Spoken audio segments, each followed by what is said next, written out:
Neemias, capítulo 1. Antes de Esther e Jó. Diz assim a palavra do Senhor. As palavras de Neemias, filho de Acalias. E sucedeu no mês de Quislev, no ano 20º, estando eu em fortaleza, em Suzã, a fortaleza, que veio Anani, um dos meus irmãos, ele e alguns de Judá, e perguntei-lhe pelos judeus que escaparam e o que restaram do cativeiro, e acerca de Jerusalém. E disseram-me: o restante que ficaram do cativeiro lá na província estão em grande miséria e desprezo, o muro de Jerusalém fendido e as suas portas queimadas a fogo. E assentei-me, e sucedeu que, ouvindo eu estas palavras, assentei-me e chorei, e lamentei por alguns dias, e estive jejuando e orando perante o Deus dos céus. Vamos orar. Senhor nosso Deus, dá-nos, Senhor, entendimento para compreendermos a Tua palavra. Glória te damos, Senhor, em nome de Jesus. Amém. Pode sentar, irmãos. Meus irmãos, gostaria de trabalhar hoje com os irmãos sobre esse texto, sobre a vida de Neemias, sobre propósito. Na verdade, descobrindo o propósito da sua vida. Neemias, os irmãos sabem, o texto diz que ele era copeiro do rei. E ser copeiro do rei era uma função de responsabilidade e uma função que era necessário ter confiança. Haja vista, o copeiro era aquele que provava a comida e a bebida e dava para o rei. Então, se não fosse uma pessoa de confiança, facilmente o rei poderia ser envenenado. E o rei era a pessoa mais importante do reino, né, naquela época.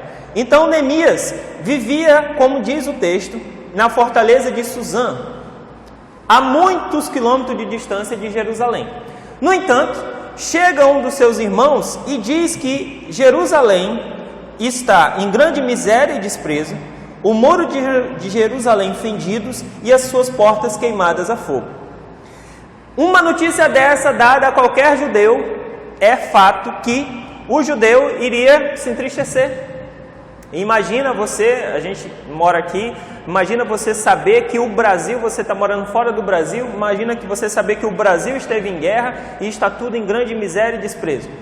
Nós, como brasileiros, o que a gente vai pensar? Claro, poxa vida, que triste, né? A gente vai se entristecer porque é a nossa nação, o lugar onde nascemos e vivemos e tudo mais. A mesma coisa um judeu, que tem um amor especial por Jerusalém e por Israel.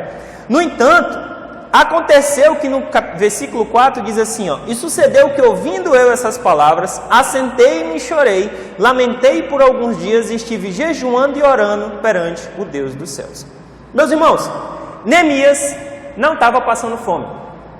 Neemias não estava morando num lugar todo destroçado e quebrado e queimado. Neemias não estava passando por dificuldades. Neemias não.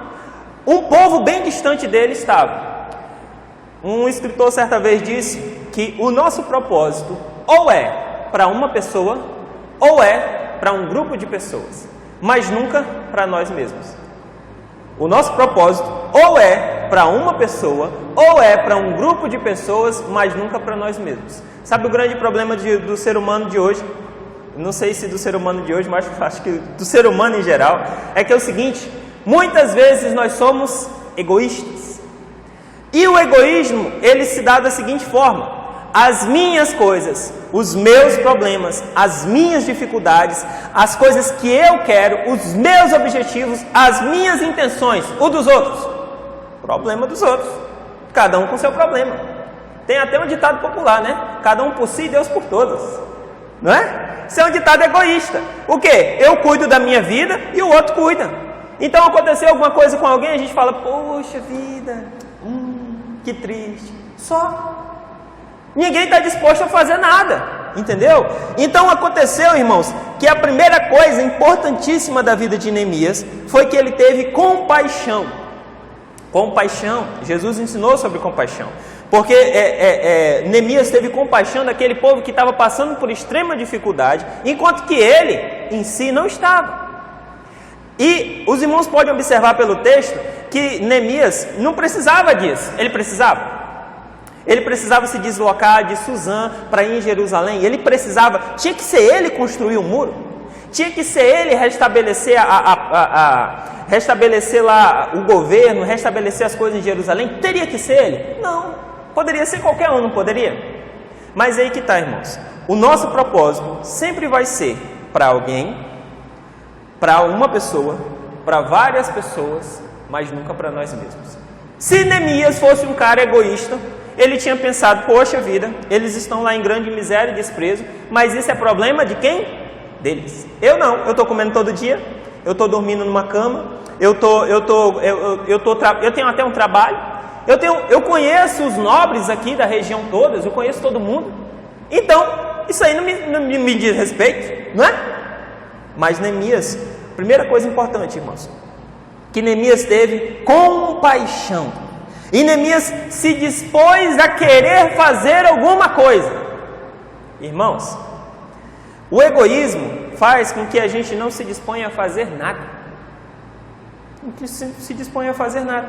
Você vê uma carteira achada, um tempo desse passou uma reportagem no jornal. Alguém esqueceu um envelope com 10 mil reais dentro de um banheiro.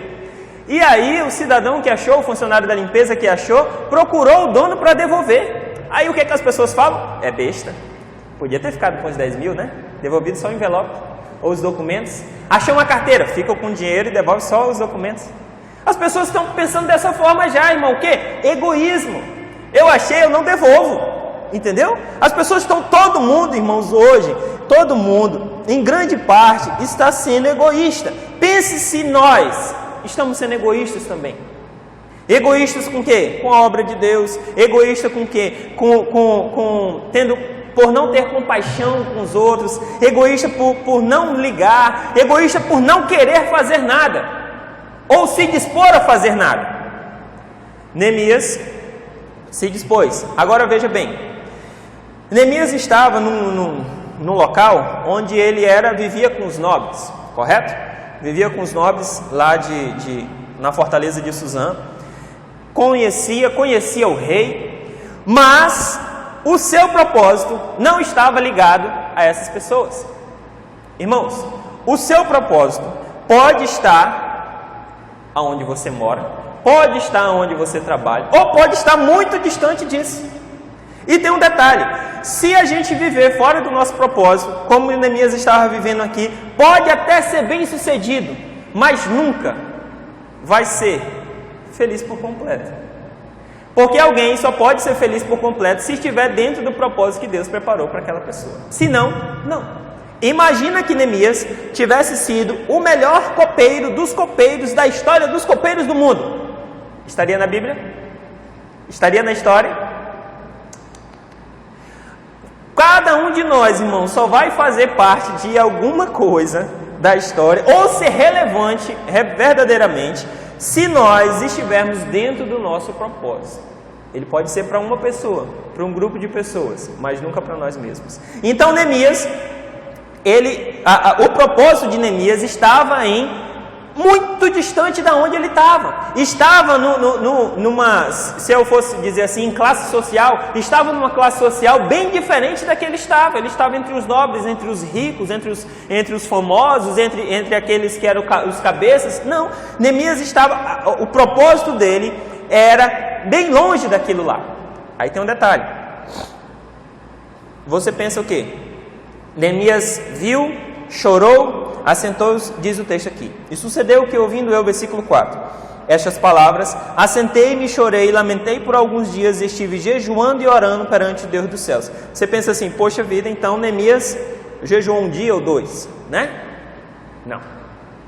Neemias ouviu essas palavras e dentro do intervalo, se for contar pelos meses, os meses que estão aqui em hebraico, dentro do intervalo em que ele ouviu a notícia e dentro do intervalo em que ele vai falar a notícia, em que ele vai se apresentar diante do rei, tem uma diferença de 4 meses. Então Neemias, irmãos, não ouviu isso daqui e assim, não, meu propósito é ir para Jerusalém, estou indo. Não, calma. Mesmo para fazermos o nosso propósito é necessário o quê? Preparação. Sem preparação, você não vai para lugar nenhum. Ah, não, imagina, deixa eu falar com você aqui. Imagina um jogador chamado Neymar. Joga muita bola? Joga. Jogador chamado Messi, joga muita bola? Joga. Jogador chamado Cristiano Ronaldo, joga muita bola? Joga. Tira eles de todos os treinamentos para eles viverem uma vida normal, como sem ser de um atleta, e coloca ele no campo de futebol para ver se ele joga metade daquilo que ele joga. Ele joga? Claro que não. Por que eles desenvolvem em um rendimento alto quando estão em campo? Por causa do treinamento. Ninguém vê o treinamento. Ninguém vê, não é? A gente o quê? Assiste uma partida de 90 minutos. Mas os caras treinaram a semana toda para poder jogar. Você está entendendo o que eu estou falando? Então, aí alguém chega agora, é interessante, eu vejo isso e eu fico abismado. Uma pessoa trabalhou, pobrezinho, era ali uma vida difícil, conseguiu fazer uma faculdade, conseguiu passar agora no concurso público, agora o cara tem um bom salário, aí chega um abençoado e fala assim, olha, mas também se eu ganhasse 12 mil, meu irmão, você não viu a preparação dele, você não viu o tempo de fidelidade da pessoa, você não viu o esforço dele. Aí você está chegando agora, vendo o resultado da bênção de Deus na vida da pessoa e fala assim, também, eu com 12 mil, que 12 mil? Vai estudar, rapaz, vai fazer teu curso, vai se esforçar, não é? A pessoa chega agora, não está sabendo da história e fala assim, mas eu também, não, vai fazer. Houve de Neemias, irmão, uma preparação, e se o propósito é espiritual, é necessário ter uma preparação espiritual. Se não, resolve nada. Neemias foi orar e jejuar perante o Deus dos céus, para pedir misericórdia perante o Deus dos céus. E tem um detalhe, irmãos, ninguém diz não para rei. A gente está acostumado aqui, a gente já não gosta de receber não de qualquer um, né? Agora, para rei, ninguém diz não. Muitas vezes a gente confunde por exemplo, Jesus, ele é rei. E a palavra de rei tem poder de lei. Sabia disso? A palavra de rei tem poder de lei. Então, o que o rei falar vira lei. Entendeu? Então, se Neemias chega para o rei e fala assim, rei, é o seguinte, não estou mais assim, muito assim, com vontade de ser copeiro do senhor. O senhor me libera aí? Vai dizer não. Como é que é? Não vai ser meu copeiro, por quê? Porque eu queria viajar para minha cidade para reconstruir lá. O rei ia dizer o quê? Soldado, mata. Corta a cabeça dele, bota lá. Que é para aprender que diante do rei não se fala, não. Jesus é rei, meu irmão. Jesus é rei. Se Jesus disser alguma coisa, se cumpre. Por quê?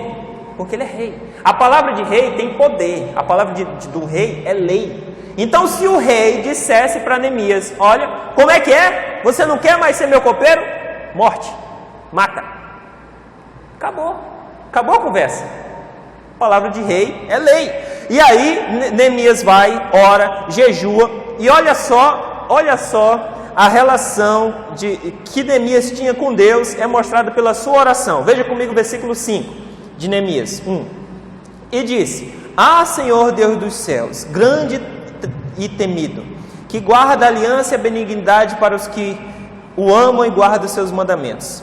Estejam, pois, atentos os teus ouvidos e os teus olhos abertos para ouvir a oração do teu servo, que hoje faço perante ti, dia e noite, pelos filhos de Israel, teus servos, e faço confissão pelos pecados dos filhos de Israel, que temos cometido, ele se inclui no meio contra ti, também eu e a casa de meu pai temos pecado. O versículo 6, Neemias faz 3 coisas: adoração, confissão, e ele mostra ter intimidade com Deus. Só no versículo 6 ele adora a Deus. Versículos 5 e 6 ele adora a Deus, faz confissão pelos pecados e se inclui naquilo que ele está confessando. Versículo 7: de todo nos corrompemos contra ti, não guardamos os seus mandamentos, nem os estatutos, nem os juízos que ordenaste a Moisés teu servo. Ele reconhece o pecado e vai falando sobre o pecado. Versículo 8: lembra-te, pois, da palavra que ordenaste a Moisés teu servo, dizendo, vós transgredireis, e eu vos espalhareis entre os povos, e vós vos convertereis a mim, e guardarei os meus mandamentos, e os cumprirei. Então, ainda que os vossos rejeitados estejam na extremidade do céu, de lá os ajuntarei, e os trarei ao lugar que tenho escolhido, para lhe fazer habitar o meu nome. Sabe o que Neemias faz? No versículo 8 e o versículo 9, irmãos, Neemias ora com a palavra. Irmão, orar com a palavra, como é que eu posso dizer assim? É outro nível. Orar com a palavra é outro nível. Sabe por quê? Porque tem um povo por aí orando com determinismo. O determinismo é meio esquisito, porque fazer um determinismo para com Deus é complicado, entendeu? Então, por exemplo, você chega para o teu pai, você que é jovem ainda, chega para o teu pai e fala assim: pai, eu exijo que o Senhor me dê isso. Ele vai dizer: como é que é? Calma aí, deixa eu tirar a cinta aqui que tu vai exigir, exige agora. Não é? Imagina o Pedro Henrique, meu filho tem 3 anos, chega para mim e fala assim: papai, eu exijo que o Senhor me faça isso, isso e aquilo. Eu vou dizer: como é que é? Fala de novo, que é para eu poder lhe dar uma excitada. Irmão, determinismo não existe não. Eu determino que seja assim. Quando você determina que seja assim ou assado, quem é que manda? É aquele que determina, não é verdade? Quem é que manda não é aquele que determina? Então, se você determina, é porque você manda. E quem é que manda? Nós ou Deus? É Deus. Então, a gente não determina, a gente pede encarecidamente: por favor, com misericórdia, tenha misericórdia de nós. Se Ele quiser, Ele nos atende. É assim que funciona. Chega para uma autoridade, chega lá diante do governador, estou falando do governador, não é nem do presidente. Chega lá diante do governador e exige: eu exijo. O governador: hã? Como é que é? Vai tranquilo, tu não vai ser atendido nunca. Né? Não, negativo, irmão. Você chega com autoridade por baixo. Você chega com autoridade, com humildade, e aí a autoridade pode te atender ou não. Mas você chegar botando banca, negativo. Neemias orou, irmão, com a palavra. Orar com a palavra é outro nível. Sabe por quê? Porque o que está escrito aqui, quem escreveu foi o Senhor. Se a gente orar com o que está escrito aqui, a gente está orando de acordo com a vontade dEle. Então ele está dizendo aqui assim, ó, ele está dizendo no versículo 9: vós vos convertereis a mim, guardarei os meus mandamentos e os cumprireis. Então, ainda que os vossos rejeitados estejam na extremidade do céu, de lá os ajuntarei e os trarei ao lugar que tenho escolhido para ali fazer habitar o seu nome. Sabe o que Neemias está mencionando? Ele está mencionando partes dos textos de Levítico 26, de Deuteronômio 4, de Deuteronômio 30 e Deuteronômio 12. Ele está orando com a palavra. Ele está mencionando e falando: Senhor, foi o Senhor que disse. Foi o Senhor que disse. Aí, versículo 10: eles são os seus servos e o teu povo que resgataste com a tua grande força e com a tua forte mão. Senhor, estejam, pois, atentos os teus ouvidos à oração do teu servo e à oração dos teus servos que desejam temer o teu nome, e faze prosperar hoje o teu servo e dá-lhe graça perante este homem. Então eu era copeiro do rei. Depois dessa oração, depois da preparação da busca, depois de se compadecer do povo, Neemias, agora, depois disso tudo, agora Neemias vai se apresentar diante do rei. Antes de ele se apresentar diante do rei, que estava mandando lá na situação, o rei Artaxerxes, ele se apresentou diante do rei dos reis, aquele que tem poder em mandar em qualquer um. Capítulo 2, versículo 1. Sucedeu, pois, que no mês de Nissan, no ano 20º do rei Artaxerxes, que estava posto vinho diante dele, eu peguei o vinho e dei ao rei, porém eu nunca estivera triste diante dele. Neemias mostra um detalhe interessante que eu não posso deixar de mencionar aqui para os irmãos. Ele diz assim, porém eu nunca estivera triste diante dele. Sabe o que Neemias mostra, irmão? Neemias mostra um espírito alegre, um espírito em paz, um espírito tranquilo, um espírito diferente dos outros. Porque Neemias não era só um copeiro, ele era um copeiro que conversava com o rei e que ele nunca estivera triste diante do rei. Ele sempre estava com um sorriso, ele sempre estava de bem com a vida, ele sempre estava Uma pessoa diferente. Você já conheceu alguém diferente? Alguém diferente. Você olha assim e fala assim, meu Deus do céu, o que acontece com essa pessoa que ela é diferente? Neemias era esse diferente. Diz aqui ele mesmo dizendo, eu nunca estivera triste diante do rei. E o rei me disse, por que está triste o teu rosto? Pois isso não está doente, não é isto senão tristeza de coração, então temi sobremaneira. Viu? Ele estava sempre feliz. Dessa vez então, ele se mostra triste. Ele se mostra abatido. Ele se mostra... Irmãos, o fruto do Espírito Santo, diz lá em Gálatas 5:22, que o fruto do Espírito é amor, gozo e paz. As 3 primeiras virtudes, amor, gozo e paz. Essas 3 primeiras virtudes têm tudo a ver com você estar bem com quem? Você mesmo. As pessoas hoje são muito voláteis, né? Então hoje a pessoa está feliz, amanhã ela está triste, amanhã ela está angustiada, amanhã ela está deprimida, amanhã ela está legal, amanhã ela está feliz de novo, aí depois ela já está triste de novo e as pessoas estão assim. Não tem um padrão, por quê? Se o Espírito Santo, irmãos, preste bem atenção nisso, se você estiver buscando a palavra do Senhor, se você estiver buscando oração, se você estiver forte e firme no Senhor, não tem como você viver nesse mar emocional. Assim, que nem ondas do mar, indo e voltando. Ah, eu tô triste, eu tô triste, eu tô agora deprimido, agora eu tô angustiado, agora eu tô... Não. Se você estiver bem com o Senhor, você vai estar sempre feliz, sempre alegre, sempre com paz. Agora, se afastar do Senhor, as angústias começam a chegar, você pode ter certeza. As angústias, as perturbações, os pensamentos loucos que tem por aí, começam a chegar. Então, irmãos, Neemias tinha esse espírito diferente. Versículo 2, a partir do versículo 2 eu vou deixar para a próxima vez que nós nos encontrarmos, em que o que Neemias fala com o rei, aquilo que o rei dá para Neemias e toda a história que se desenrola a partir disso. Irmãos, o nosso propósito sempre vai ser para uma pessoa, para um grupo de pessoas, mas nunca para nós mesmos. E Neemias, o propósito dele estava em fazer uma grande obra lá em Jerusalém, com o povo de Israel. É tanto que a grande obra dele veio parar aqui na Bíblia, para servir de lição para nós. Que Deus nos abençoe pela sua palavra.